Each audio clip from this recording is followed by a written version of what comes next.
Ineditados. Conversas para além do livro. Um programa da editora UFSM.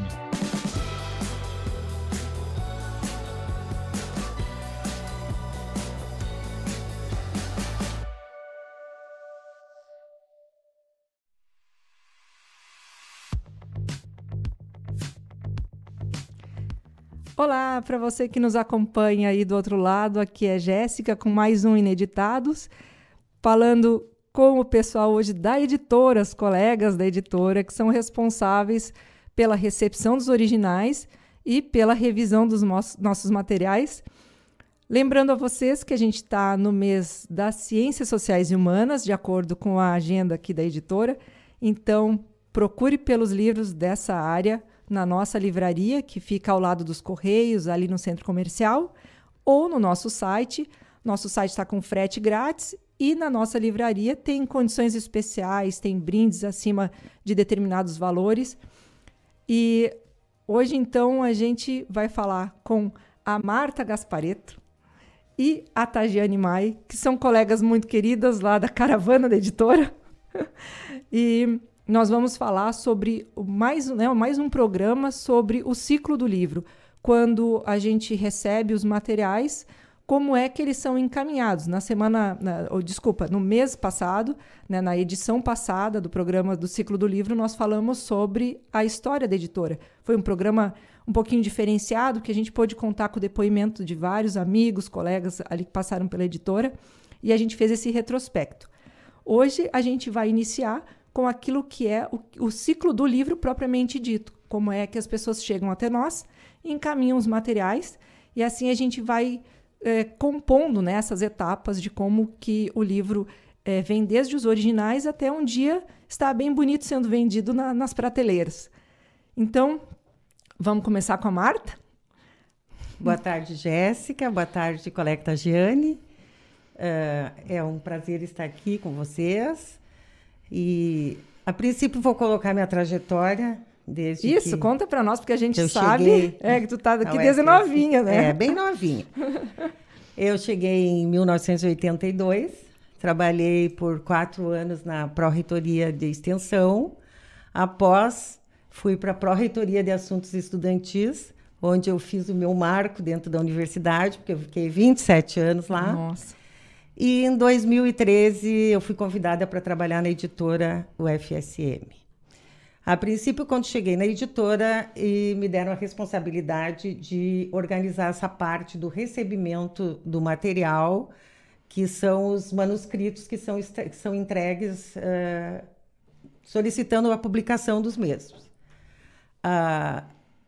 Como proceder? Antes da pandemia, a gente exigia, conforme o guia do autor, que fossem apresentados duas cópias impressas, né, desses manuscritos e mais uma cópia digital. A pessoa podia enviar por correio, podia chegar ali Enviava no balcão e entregar. Eu entregava pessoalmente na editora, mas no decorrer desses 2 anos de pandemia, para a gente não parar com as publicações, que a gente não parou mesmo, né, o trabalho da editora continuou, nós resolvemos optar por recebê-los somente a cópia digital, que pode ser entregue via e-mail, ou leva um pendrive na editora, a gente salva lá, não tem problema nenhum. A princípio, a entrega, eu faço uma verificação, né, do índice de similaridade do material que é entregue na editora, no momento que eu recebo o material. Após, eu encaminho para 2 conselheiros editoriais. Nós temos 18 representantes. São das várias áreas que compõem a nossa seleção ali de recebimentos, né? Isso, nós temos um representante de cada centro de ensino, mais 3 representantes da SUFSM, e temos um representante do Colégio Politécnico e um do Colégio Técnico Industrial. Então, aí envolve 18 participantes, conselheiros, juntamente com o nosso diretor, que é o presidente do conselho, o professor Enéas Tavares.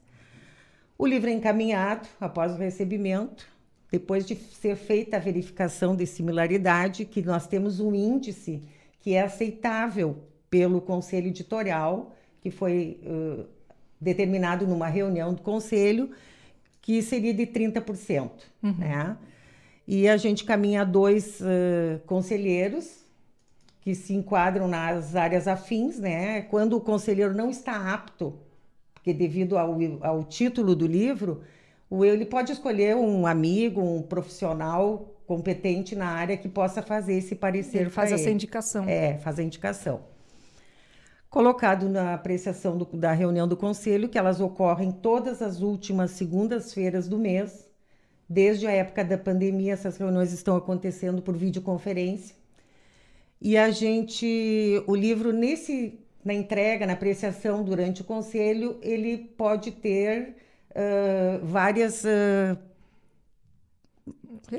feedbacks. Vários feedbacks, isso. Eles poderão voltar para o autor, organizador, fazer alguma alteração. Como o livro, se ele estiver na organização conforme o guia do autor, ele já pode ir direto para pareceristas externos, né? A nosso tempo de publicação, depois que o livro é aprovado, na reunião do conselho, ele passa eu encaminho para revisão, que a revisora é para nossa colega Tagiane, né? E o tempo de publicação desse livro, caso aprovado pelo conselho editorial, é de em torno de 8 a 10 meses. Hoje, devido ao corte de recursos, às deficiências que a gente está tendo na parte orçamentária, os livros eles estão sendo publicados somente em e-book. Claro que se tiver uma boa aceitação, uma visibilidade muito grande, onde o autor ele faz uma propaganda maior desse e-book, com o tempo, dependendo assim, até um ano, a gente pode fazer uma tiragem de até no máximo 300 a 400 exemplares desses livros em publicação impressa. Mas isso vai depender muito da visibilidade desse e-book.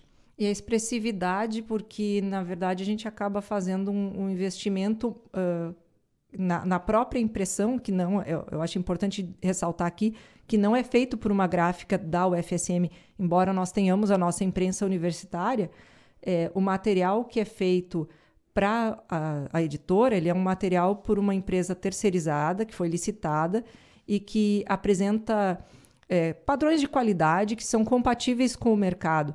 Então, todo um investimento externo que é feito para que esse livro seja competitivo em termos de vendas, né? Claro, claro.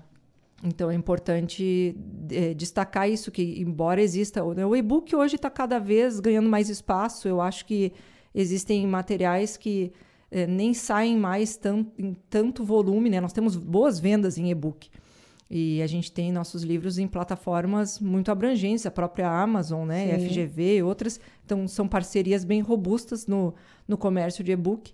Mas, realmente, para ter essa impressão física, tem que ter uma certa expressividade de vendas que, mais ou menos aqui, como eu estou na parte de distribuição, mas já vou me adiantar, já vou queimar minha própria pauta lá do futuro.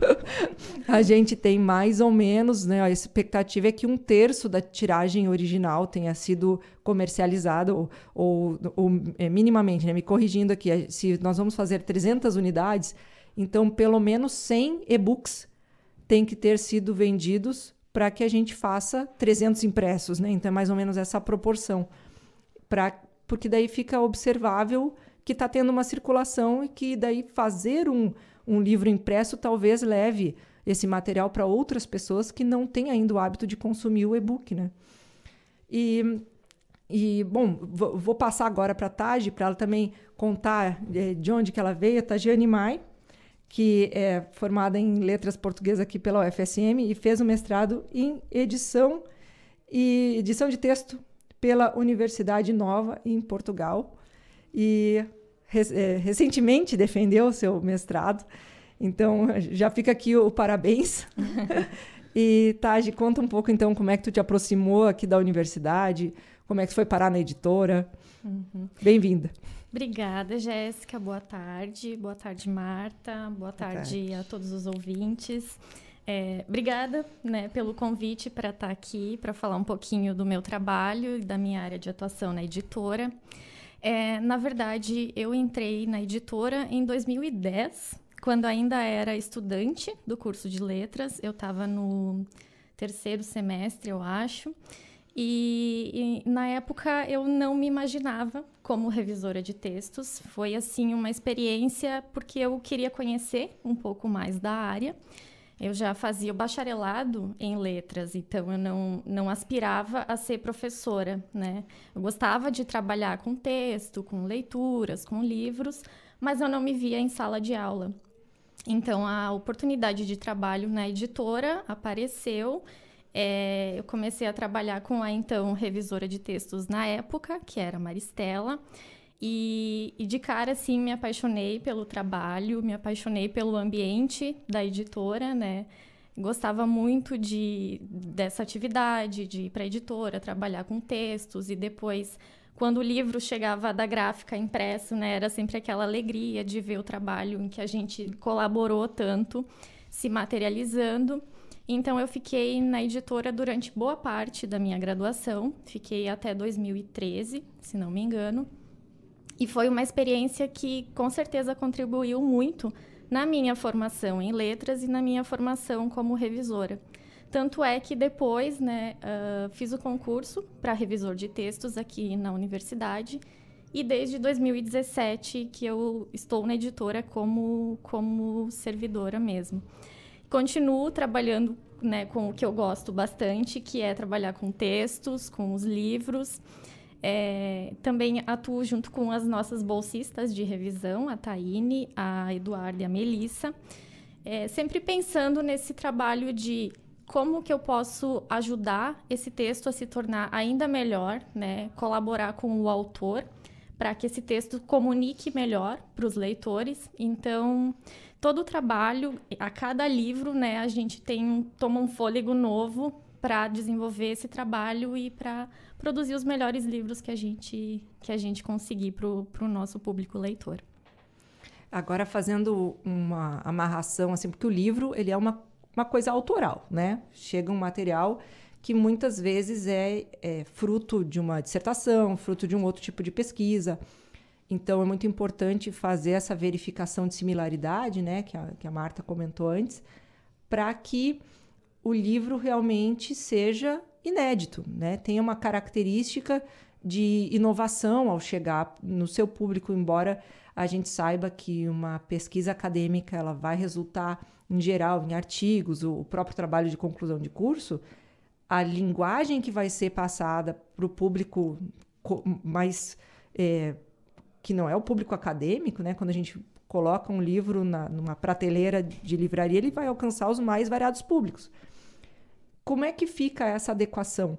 As pessoas costumam receber bem esse tipo de indicação? Como é que o conselho observa isso? Existe esse tipo de sugestão de que o texto se torne mais palatável? Nós temos, Jéssica, um guia que geralmente, assim, as pessoas antes de encaminhar o manuscrito para solicitar a publicação, geralmente eles enviam um e-mail solicitando à secretária como é que funciona, se tem custo. Então, assim, eu coloco para eles já o nosso guia do autor e também coloco um manual que a gente tem ali na editora, que é de como transformar tese em livros. Porque, assim, muitas vezes chega com um índice de similaridade muito alto, porque eles não ocorrem nenhuma modificação de tese, né?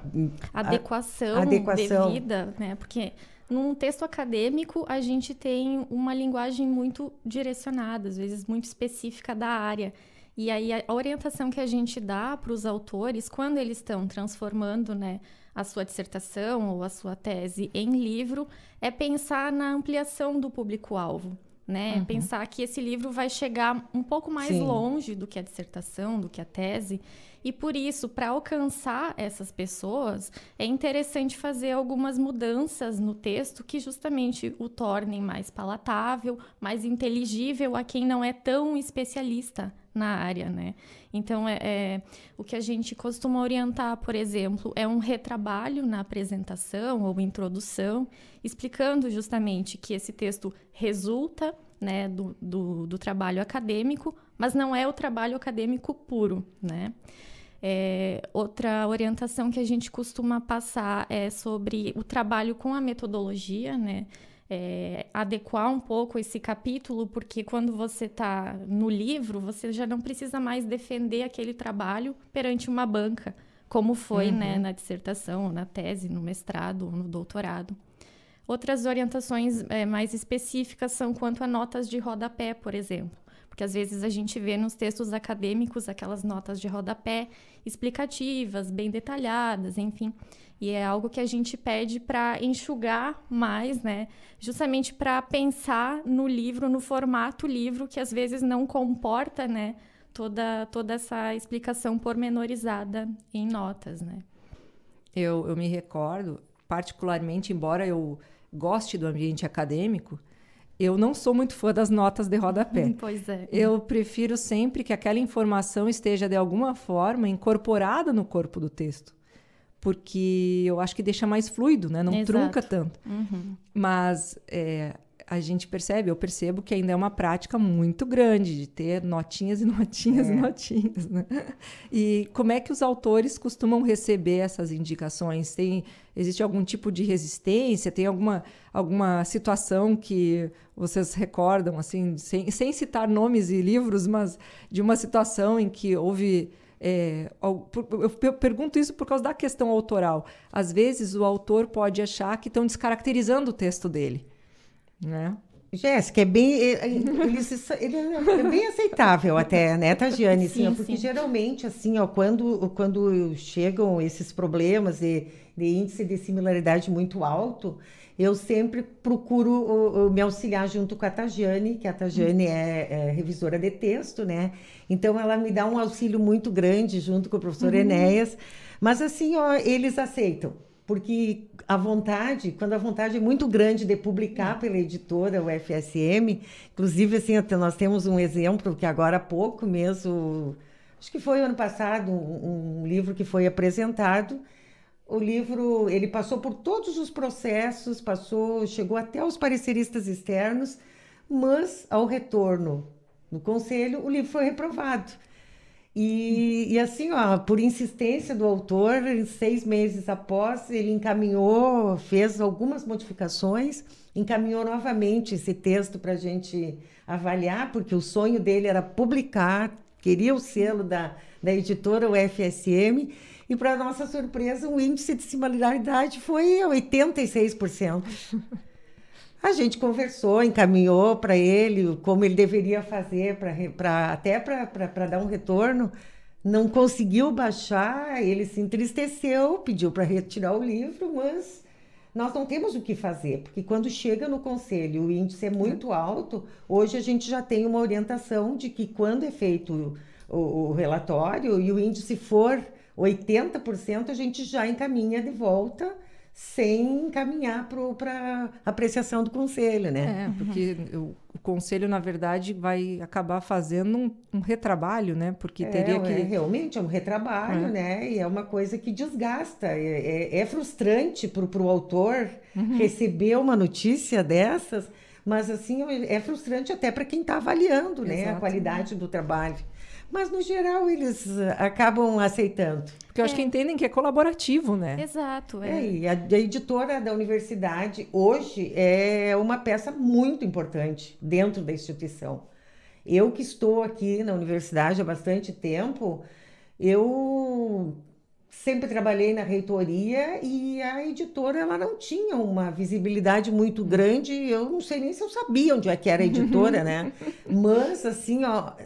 De um tempo para cá, a gente nota que as pessoas estão procurando. Eu comentei contigo hoje de manhã na editora que eu tenho recebido assim, diversos e-mails durante a semana de pessoas querendo saber como faz para publicar, são interessados, querem saber o valor qual é o valor monetário para publicar conosco, né? Então, assim, ó, é gratificante. Eu gosto muito de trabalhar na editora. Nós temos uma equipe assim, ó, maravilhosa, todos os colegas, assim, a gente é muito bem unido, sabe? Tu chegaste há pouco, né?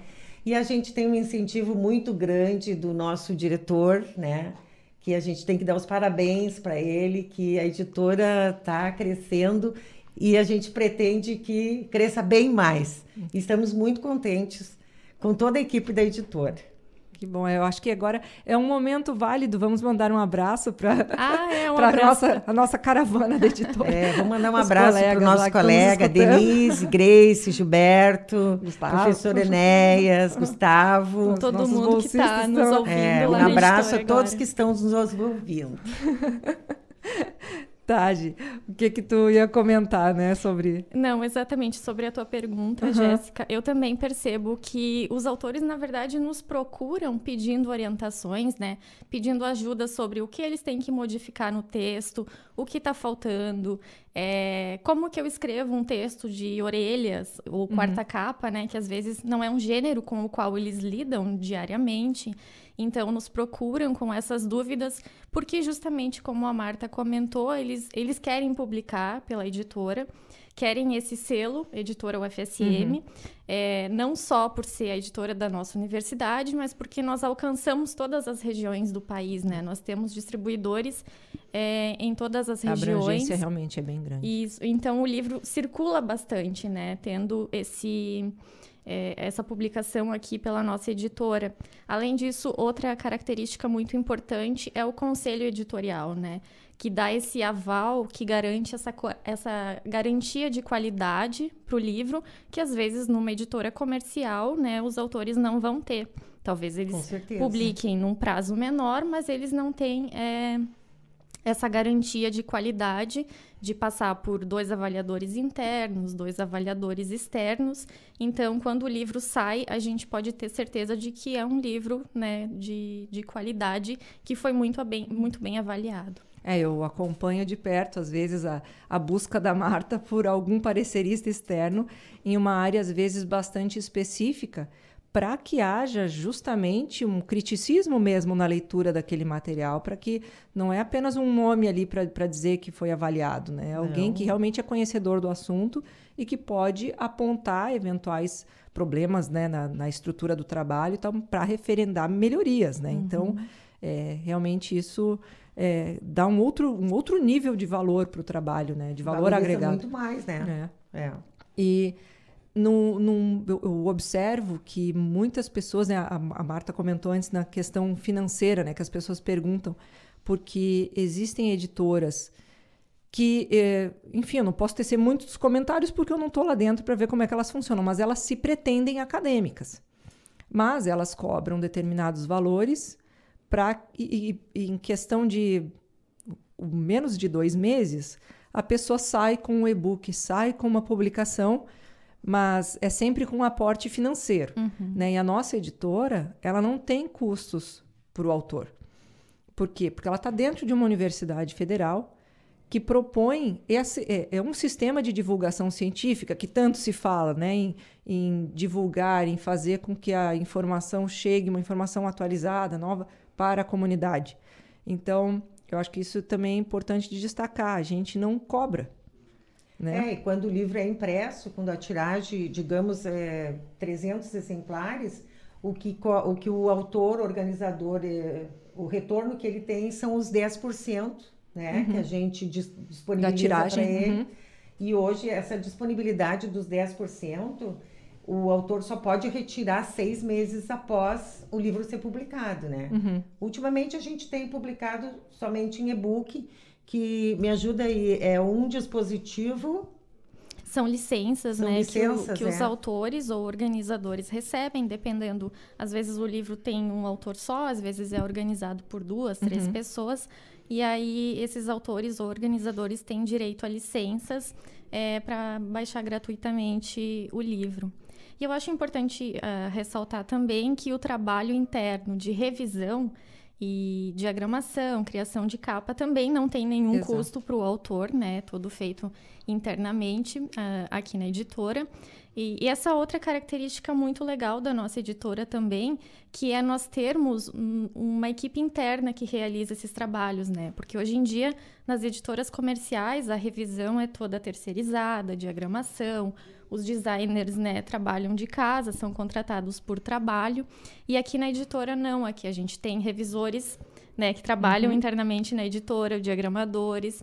E eu acho que isso resulta num trabalho muito cooperativo, né? Integrado. Integrado, exatamente. E se reflete na qualidade do livro, porque nós temos muitas conversas sobre os livros em andamento, o que nós podemos fazer para melhorar, sugestões da equipe.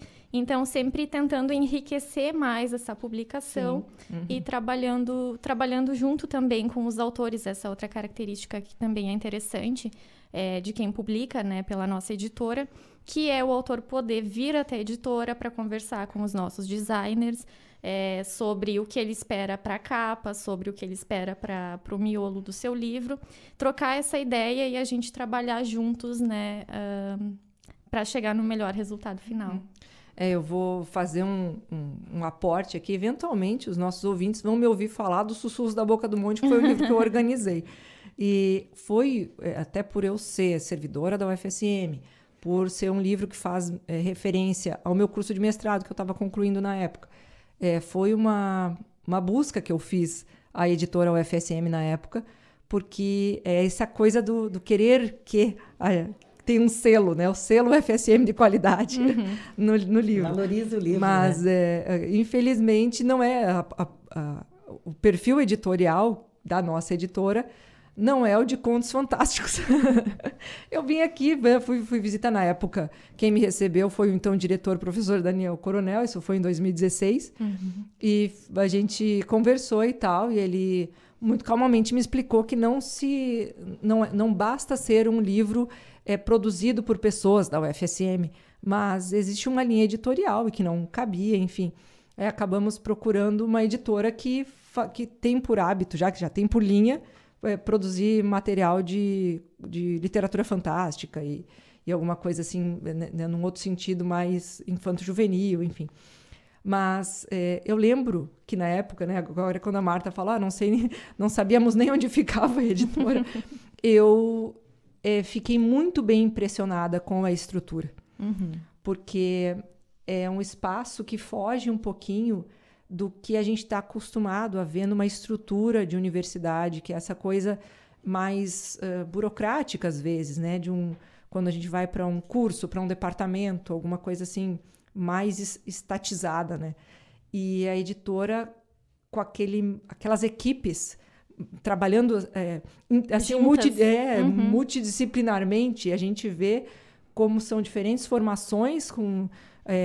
Existe um movimento, né, que me chamou a atenção na ocasião, além de ser um lugar que tem uma carinha mais empresarial, assim, parece que tem uma energia diferente, né? Tem as pessoas ali mais pensando soluções para um público externo, né? Engajadas, né? Nesse projeto. Então não é tão endogênica, né? Ela é uma coisa mais pensando para fora, assim. Então esse movimento eu acho que é interessante. E realmente as pessoas lá nós, né? Lá somos todos muito engajados, né? Eu acho que é sempre interessante destacar isso. E agora pensando mais em termos de pensar para o mercado, né? Como é que quando chega lá um material para a TAG, né? Como é que tu pensa nessa revisão, considerando que nem todos os textos ou nem todas as áreas são do teu conhecimento ou da tua leitura diária? Como é que, digamos, surgem coisas diferentes, surge um termo? Como é que tu lida com isso para procurar a melhor solução? Essa é uma questão interessante, porque a gente recebe livros das mais diferentes áreas, né? Só para citar os últimos, por exemplo, que nós revisamos, foram um sobre a clínica psicanalítica, um sobre arte e educação, né, que vai ser relançado agora. E aí tem da veterinária, tem Mulheres no Futebol, né, que chegou impresso há pouco. Então, assim, varia bastante de um livro para o outro. Às vezes, de uma semana para outra, eu já estou numa área completamente diferente. É quase uma leitura pedagógica que tem que se ter também sobre aquele material. Exato. Né? É ler pensando no público leitor, né? Que vai pegar aquele livro e será que ele vai entender isso que o autor tentou dizer aqui. E uma coisa que eu sempre faço é manter um diálogo ativo com o autor do texto, com os organizadores da obra, enfim, perguntando se naquela passagem, por exemplo, nesse termo específico, ele demanda uma explicação, ele é um termo comum da área. Se um leitor pegar esse livro e chegar nesse trecho do texto, ele vai entender isso que está sendo dito, a gente pode reformular, ou não precisa. Na área mesmo, essa é uma linguagem comum, né, dos pares. Então, é nesse sentido que, quando algo me causa estranhamento, né, eu já deixo um comentário para o autor do texto, perguntando, né, se podemos modificar ou se tá ok dessa forma. Mas aí, geralmente, nos textos para orelhas e quarta capa, aí sim eu edito mais fortemente o texto, no sentido de que aí nós precisamos um texto um pouco mais apelativo, menos acadêmico ainda, mas que atinja, assim, um público maior, né? O público que está andando pela livraria, vendo, né, as prateleiras, e de repente chega a esse livro da editora e vai ler, né, a sinopse para saber do que se trata. Então, nesse caso, geralmente converso mais com os autores, com os organizadores.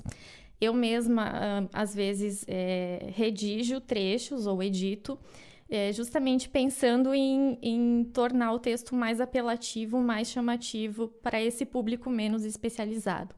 Então, é assim, é sempre uma conversa que a gente tenta manter com os autores, com os organizadores. Depois das nossas leituras, que não são poucas, né, sobre cada um dos livros, no nosso setor de revisão, especificamente, eu sempre tento fazer com que o livro seja lido pelo maior número possível de revisoras da nossa equipe, né? Então, quando o livro chega, uma das nossas bolsistas vai fazer uma leitura, eu vou fazer outra leitura também, né? Por aí já são 2. Depois que o livro é diagramado, a gente faz uma nova leitura, né? Diagramado ou editado, né? Preparado para ser publicado eletronicamente. Então, sempre tentando alternar esse olhar sobre o texto, né? Porque o que a gente pensa? Que quanto mais pessoas diferentes forem ler o texto, melhor, né?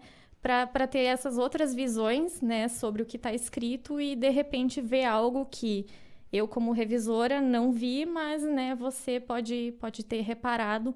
E aí a gente consegue cada vez mais, né, com quantas mais leituras forem feitas e aprimorando esse trabalho. Eu percebo que existem refinamentos. Isso. São níveis de leitura que vão sendo feitos e que vão se aprofundando conforme o nível mais raso, vamos dizer assim, esteja feito com sucesso. Tem coisas que só vão ser percebidas, a gente brinca, né, que a revisão é uma coisa muito ingrata, porque só vai aparecer lá para o leitor aquilo que não foi pego na revisão, né?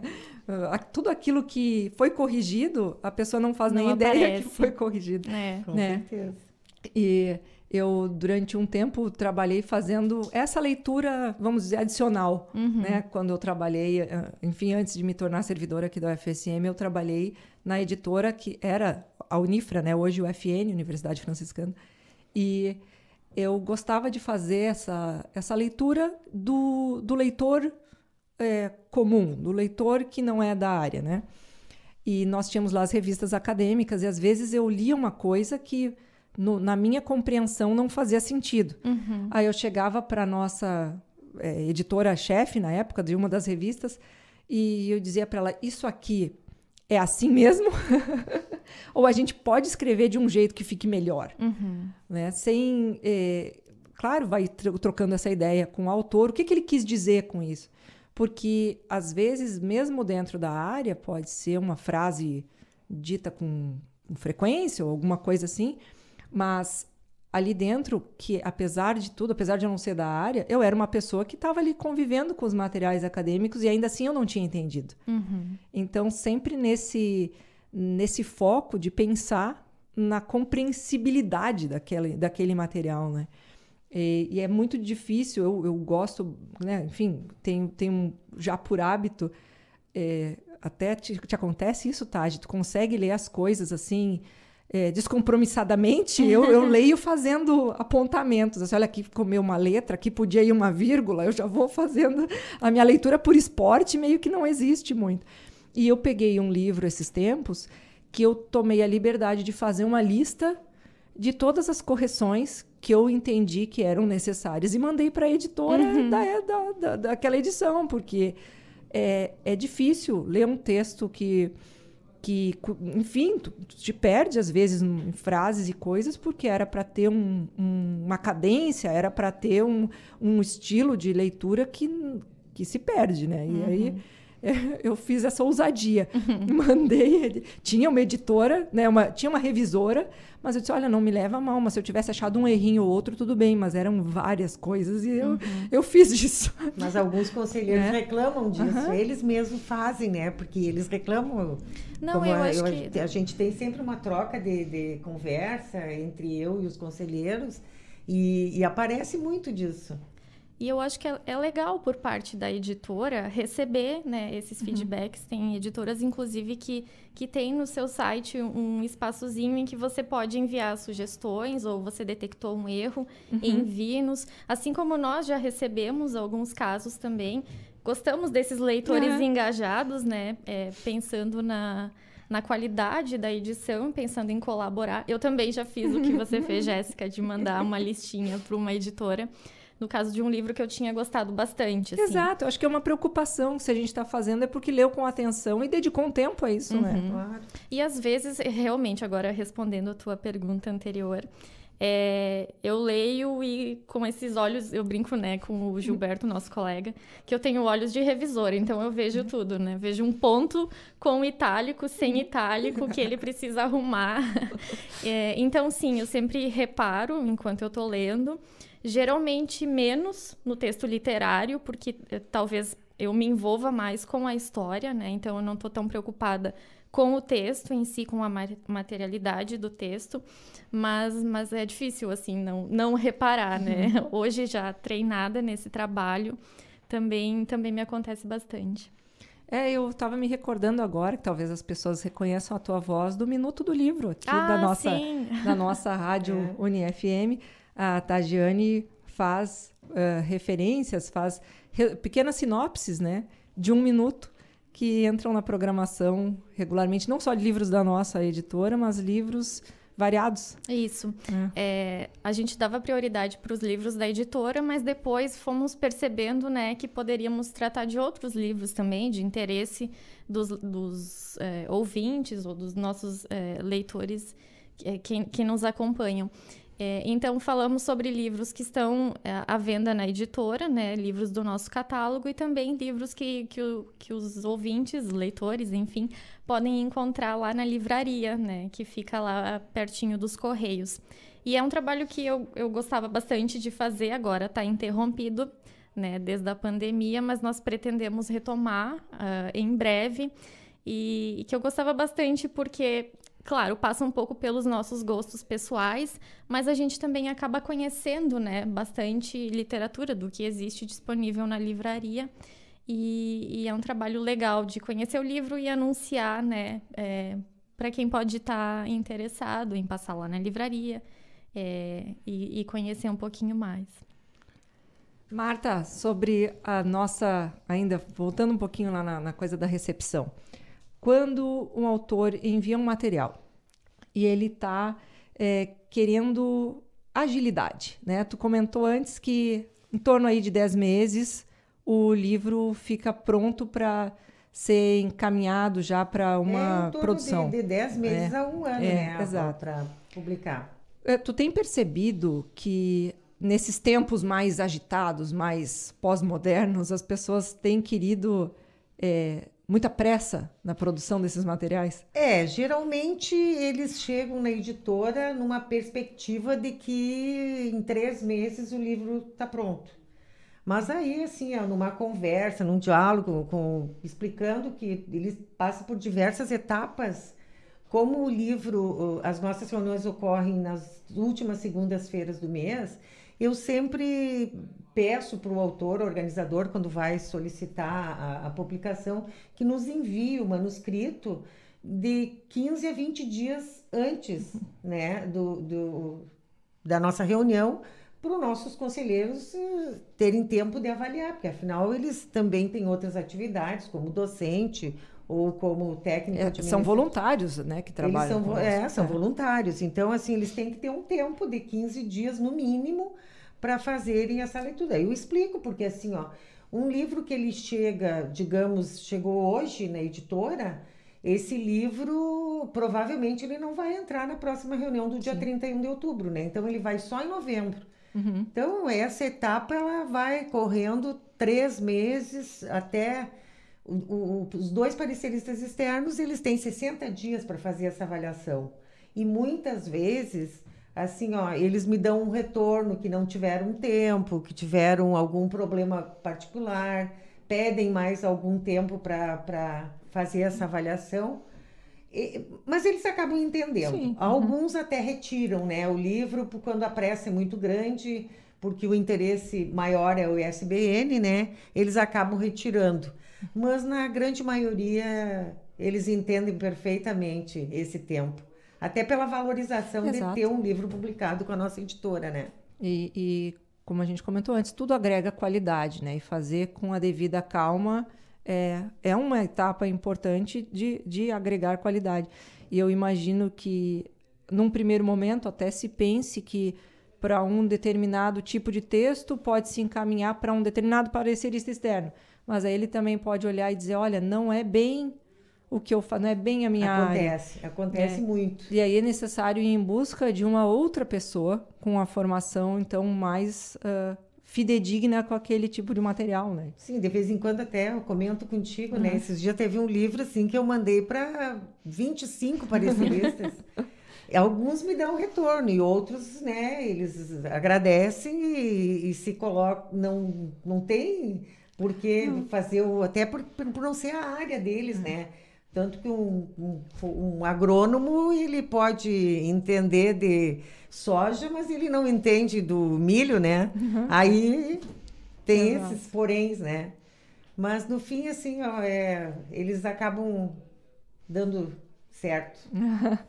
A gente tem tido, né, mais ou menos quantos lançamentos por ano? Uns 10, pelo que eu observei. 10 a 15. De 10 a 15. Né? 10 a 15. Agora, no dia 3 de novembro. A gente está lançando, são 13, né? São 12 títulos. São 7 eletrônicos, 5 impressos, que nós vamos estar lançando na Feira do Livro de Porto Alegre, na nossa sessão coletiva, que acontece no dia 3, às 16 horas, lá na Praça da Alfândega. Que lindo, né? Que chique, né? A editora indo para lá, lançando os livros. Eu fico, né, pensando, olha, se nós formos colocar em termos de produção anual, o volume é de mais de 1 por mês. Por mês, exato. Então, isso é um fluxo bastante intenso. E toda a nossa estrutura, né? Inclusive, os nossos colegas que estarão presentes em outros programas, né? A gente vai falar sobre a parte de diagramação e inclusive a parte de distribuição e de comercialização. Os nossos livros costumam ser bastante elogiados, com suas capas, com sua diagramação interna.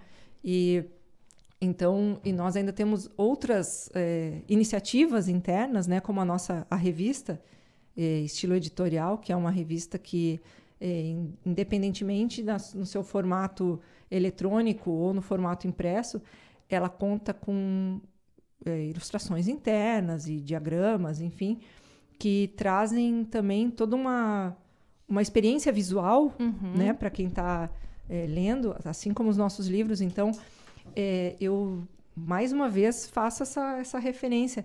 É uma dinâmica que, para dentro de uma estrutura, dentro de uma universidade federal, é bastante intenso, né? A gente costuma, talvez, ter esse volume de material, mas com a qualidade que sai, né? Eu acho que é uma coisa, é um diferencial. Né? Para a gente que trabalha, né, no setor de edição, digamos assim, né? A gente está sempre, né, com um livro novo, né? Terminando um trabalho. Ou, às vezes, nem terminamos um, já começamos outro, já passamos para a etapa seguinte. Então, sempre produzindo e sempre com aquele olhar estético, com aquele cuidado gráfico, que acaba justamente depois sendo bastante elogiado, né? E os autores ficam muito felizes com o resultado final. E outra coisa, a parte de revisão também é alterada, né? Quando é feita a diagramação, porque às vezes uma linha, eu vou usar um termo técnico, é uma linha viúva, né? Às vezes uma linha solta que fica, quando vira a página, tá só uma linhazinha lá perdida.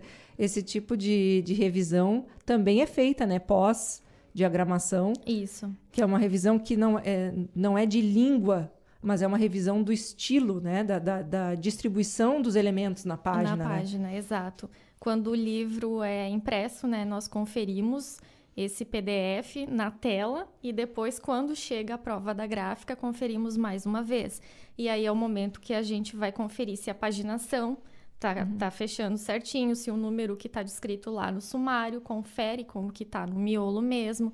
Conferimos cabeçalhos, rodapés, essa questão da separação silábica, das linhas órfãs, viúvas, legendas das imagens, se a chamada da figura ou do quadro aparece aproximada ao elemento gráfico em si, né?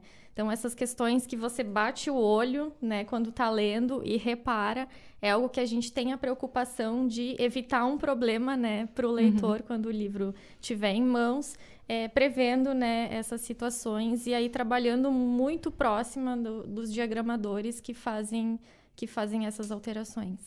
A própria imagem que tem uma legenda ou alguma coisa assim, uma tabela com uma legenda, fica a imagem numa página e a legenda em outra. Então, explicando aqui para os nossos ouvintes, tem uma coisa que é o boneco. O boneco é o material que vai para a gráfica já com a maior similaridade possível da versão impressa, que é um teste, né? O boneco é um teste que eles fazem antes de rodar o volume de edições propriamente dita numa máquina offset. Então, a gente recebe o boneco com um prazo para fazer as devidas revisões. É possível pedir alterações para a gráfica ainda, mas o ideal é que aquele arquivo já não seja mais mexido, né? Ele possa ser na gráfica, só deu ok para o pessoal da gráfica, pode rodar, o boneco está aprovado. Então, é feita ainda uma revisão tua nesse boneco. Isso, nós conferimos página por página. O ideal é que não tenha, né? Que o livro chegue nessa fase, assim, quase final, sem problemas, mas, né, como nós temos esse olhar tão atento, geralmente percebemos algum detalhe que acabou passando e aí realizamos, né, esse contato com a gráfica para fazer essas alterações. Mas é curioso porque também é um momento que a gente vê materializado, né, aquele texto que a gente estava lendo no Word.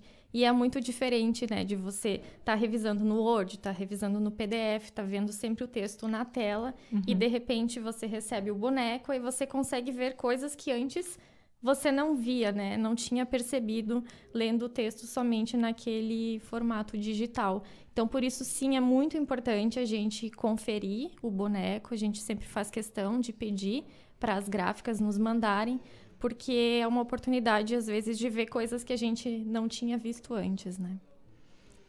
E agora a gente já está se encaminhando para os nossos minutos finais, aí estamos na reta final do programa. Eu gostaria de deixar esse espaço para vocês, se quiserem falar alguma coisa que eu não perguntei, que gostariam de manifestar. Eu fico pensando se a gente... Com relação a todo esse movimento, né? A Marta falou antes em pandemia, teve alguma...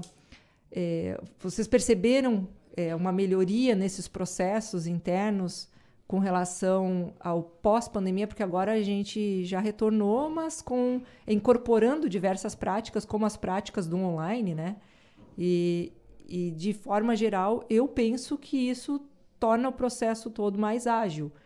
Então, até assim, numa visão pessoal de vocês. A Marta, por exemplo, preferia quando existiam as cópias impressas, entregues junto, ou acha que hoje não... Jéssica, eu acho que assim, na época da pandemia que a gente começou a solicitar via e-mail a cópia digital, eu acho que ficou bem mais ágil e melhorou muito. E assim, eu na minha visão, eu comento muito com a Taj, assim, a gente tem uma proximidade muito grande ali na editora. Eu noto, assim, que a gente está recebendo... Porque sempre quando eu recebo algum manuscrito, como ela é revisora, assim, a gente troca ideias, né? E eu mostro para ela, a gente conversa. E assim, ó, eu acredito, assim, que ficou bem mais ágil, bem melhor, e a gente está recebendo bem mais do que antes da pandemia. E recebemos de não só, né, autores gaúchos, mas de diferentes Diversos estados. estados estão enviando. Acho que facilitou nesse sentido, né, de nos mandarem o material assim mais facilmente e aí podemos receber, né, de diferentes lugares do país. Eu percebo que várias coisas precisaram ser dinamizadas, né, em função de pandemia, e que essas coisas, essas dinâmicas foram incorporadas. E, claro, é uma coisa que nós não comentamos ainda, a editora, o FSM, recebe originais, não só dos nossos docentes aqui da comunidade UFSM. Então, o fluxo é contínuo, né? O fluxo de recepção, ele, embora tenha esses prazos, como a Marta falou antes, de atentar, já sabendo que a reunião do conselho vai ser a da última segunda-feira do mês, compreender que talvez não seja avaliado já na próxima, mas é uma oportunidade. Envie, né? Se informe de como enviar o material e envie, havendo interesse, mesmo que não entre numa reunião mais imediata, com certeza vai entrar na seguinte, enfim, né? E fica aberto para o Brasil inteiro e até para docentes internacionais, né? Nós já tivemos livros publicados de forma bilíngue e é sempre importante também, se o tema é de uma certa abrangência, uma comunidade científica que às vezes daquele tema é mais atuante em outro país, né? Nós temos livros de repercussão, livros específicos que falam, por exemplo, sobre migrações. Isso. Né? Então, é interessante que nós tivemos em italiano, né? Já tivemos uma publicação em língua italiana, esse sim bilíngue, né? Com a respectiva tradução. Temos um livro que está em processo de edição agora, com capítulos em espanhol, de autores da Espanha, que são muito atuantes nessa área de migração e etnografia, né? E colaboraram com autores que são aqui da instituição. Então, esse intercâmbio é muito legal e nós publicamos, sim, capítulos em inglês também. Às vezes, os autores preferem traduzir, mas também podemos manter o original. E aí, quem é que faz a revisão? São terceirizados? Isso, aí nós contamos com uma equipe externa especializada nessa língua. Eu acho que é importante destacar, né? Mais uma vez,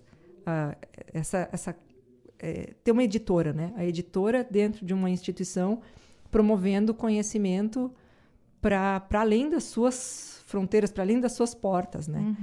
E claro que acaba valorizando também os profissionais daqui, da instituição, porque também leva o nome, né, a nossa equipe, lá da nossa instituição e da nossa editora, para outros países, né, e fazendo colaborar nos grupos de pesquisa desses lugares também.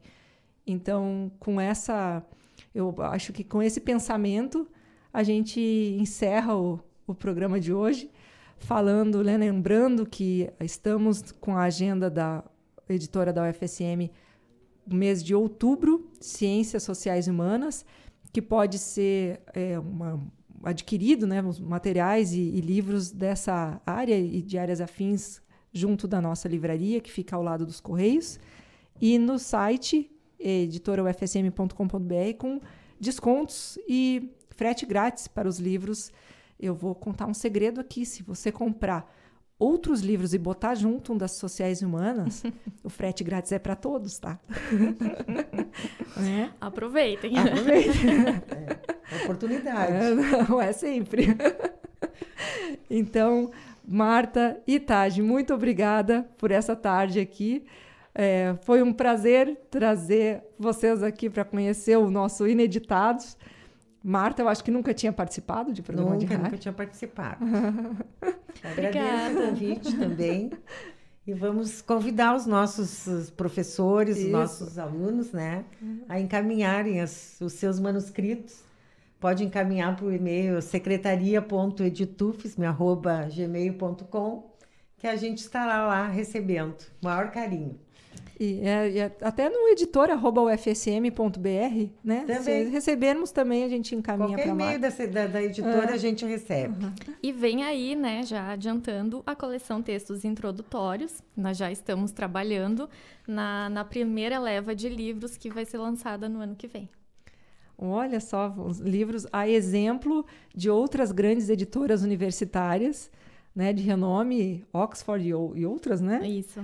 Que serviram de modelo para nós desenvolvermos aqui uma coleção que vai embasar, vai ajudar alguns cursos, algumas disciplinas que agora se candidataram, né? Nós tivemos um edital aí no mês passado, para fazer algumas, daí o nome, né? Textos introdutórios, alguns textos que vão dar certos direcionamentos básicos de determinadas disciplinas, cujos professores se inscreveram nesse edital.